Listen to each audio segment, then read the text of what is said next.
A minha mãe faleceu em novembro com 99 anos, lúcida. Pequenina, antes da família vir refugiada, né, da Europa, ela vivenciou um pogrom. Pogrom é uma situação na qual eles vinham, por exemplo, na Rússia, na Ucrânia, a cavalo, queimavam, incendiavam as aldeias, matavam, estupravam, roubavam, etc. E tal. E ela presenciou um pogrom. Ela nunca contava absolutamente nada sobre a sua história. E eu tinha uma fantasia muito assustadora a vida inteira do que é que poderia ter acontecido eventualmente de pessoal. Nos 2 últimos dias de hospital, ela começou a ter pesadelos muito fortes. E muitos não queria contar, porque eram tão dolorosos que ela não queria repetir. Mas um me contou, que eu tive que me segurar muito para poder ouvir, porque parecia me confirmar uma história, e o pesadelo era o seguinte: ela estava no topo de uma colina, que era a história de quando ela vivenciou o pogrom, e de repente vieram os ladrões, e ela correu para casa, entrou em casa, e os ladrões entraram na casa dela, e os ladrões entraram, ela me contava assim, e aí me tocaram. Se eu não fosse muito forte, eu teria me desmontado.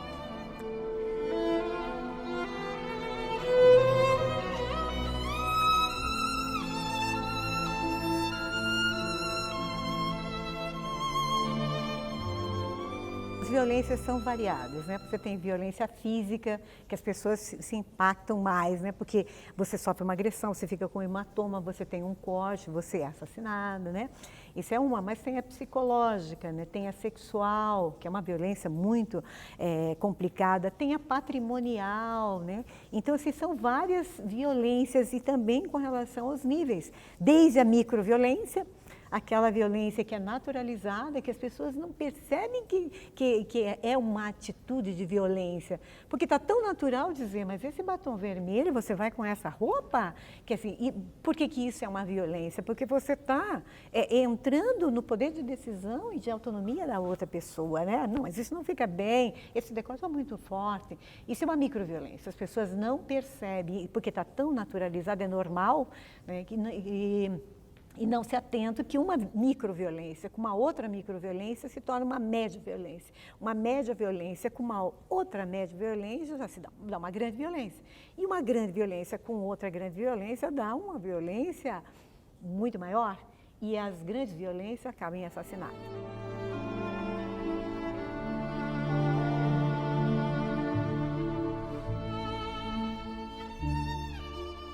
As mulheres são diferentes e têm histórias e situações de violências diferenciadas, porque uma mulher jovem, uma mulher idosa tem uma outra problemática, uma mulher indígena, uma mulher trans, uma outra. Então, assim, são mulheres e as problemáticas, se é uma estrangeira, uma judia, uma violência que uma judia enfrentou nesse período com uma mulher de um outro país, são violências, mas são violências diferenciadas. Nos campos de concentração, as pessoas usavam diferentes cores para serem identificadas. A estrela amarela, as ciganas, as prostitutas, os contra o regime, e os gays, os deficientes mentais. O pior tratamento era o conferido às mulheres judias.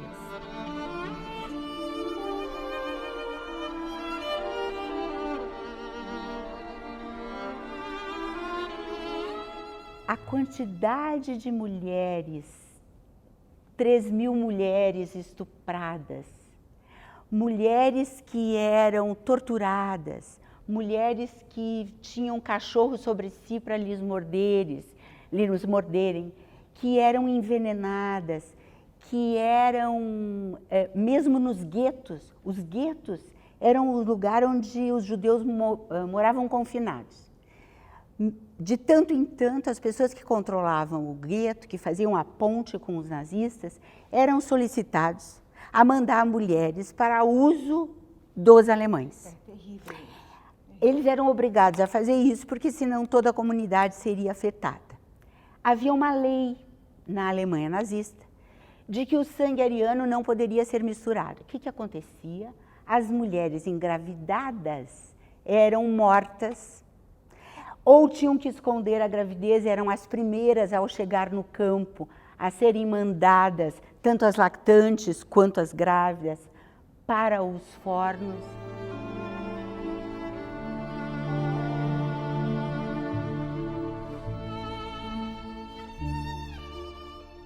Então, o importante aqui, a mais do que contar o quão trágico, o quão mais trágico dentro da banalização absoluta do mal era a situação da mulher, eu apontaria e me pergunto até agora, por que é que os intelectuais não trataram suficientemente desse tema ou começaram a tratar tão tardiamente? Nós temos uma história contada pelo olhar do historiador, que é diferente do olhar da historiadora.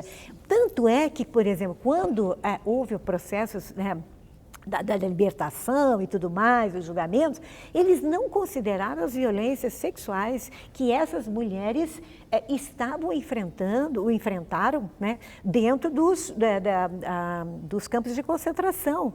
Eles não consideraram isso, e o que é pior, inclusive, tinha os nazistas, os prisioneiros e os aliados que se aproveitaram disso. Né? Então, era uma coisa natural. É como mulher que se casa e tem muito marido por aí que acha que é função da mulher transar com ele. Então, tem muitas mulheres. Estupros em casa, né? Isso, familiares.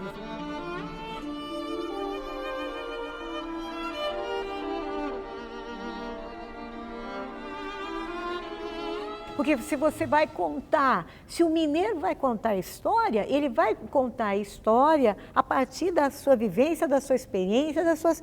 Então, com enfoque aí. Agora, se as mulheres vão contar a história, ela vai... Eu vi, por exemplo, entrevista dos homens, dizendo, mas você sabia que acontecia estupros coletivos lá e tudo mais? Ele falou assim, mas o que podia fazer? Não, a gente considerava meio normal que o cara violentasse uma garota, uma mulher, ou a troca, porque era a situação que estava, onde você rompe a sua humanidade, né? Sim. Rompe.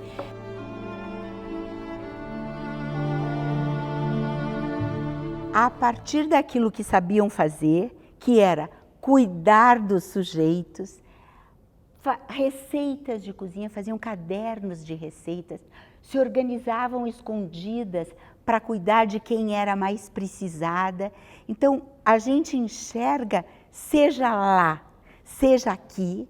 Redes de solidariedade. Exatamente. E uma tentativa de resistência.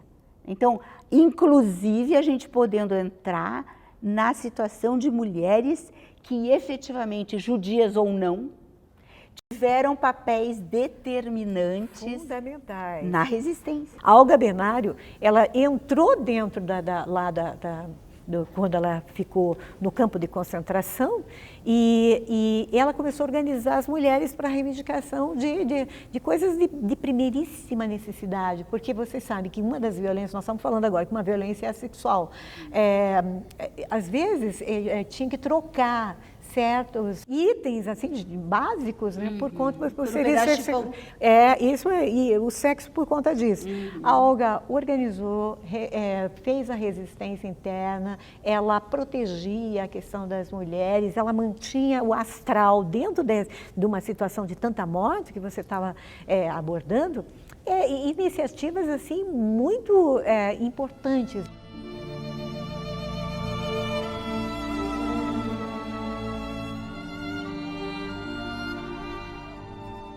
Como pegar esta história e reescrevê-la de uma perspectiva que considere isso que nós estamos falando que não foi considerado, né? Nós podemos fazer um futuro diferenciado. Claro que dá para fazer, se nós somos capazes, né? Nós, quando estou falando que a humanidade, a minha espécie, né? Capaz de fazer isso, matar uma pessoa porque é judia, matar, sabe? Ou determinar que uma raça é superior à outra, onde nós podemos mudar, transformar esse cotidiano. Mas como é que a gente vai fazer isso? É a memória, tem que trazer a memória presente, né? Tem que trazer esses relatos, temos que reflexionar sobre isso e tentar mudar as nossas práticas cotidianas, né? Até que ponto? Como é que eu combato o nazista que está dentro de mim? Né? Assim, né? E às vezes em práticas muito pequenas eu ainda não percebo, né? Então tem que ver, quando eu estou falando aqui nazista, é toda essa prática, todo esse drama histórico que a gente conhece, né? Isso pode estar dentro de mim e eu não percebo, claro, em maior ou menor intensidade, né? A ideia é utilizar tudo o que aconteceu historicamente para que a gente possa fazer um futuro diferente. A ideia é essa, né? Nós queremos isso. Quando você pega, por exemplo, a própria Simone Weil, ela diz em algum momento, mais da área filosófica, em que o sentido da filosofia, esse exercício do pensamento, é ter sempre claro que nós não estamos prontos, mas nós podemos nos modificar, né? Nós somos capazes de cometer, coisas muito complicadas, né? De barbárie, somos capazes de barbárie, mas nós podemos refletir sobre tudo isso, tanto quem sofreu e quem impingiu um sofrimento a outrem, né? E o museu tem a perspectiva pedagógica de usar o Holocausto como arma de combate para o nunca mais. Como dizia o Adorno, né? Qual o sentido da educação hoje para que Auschwitz não se repita?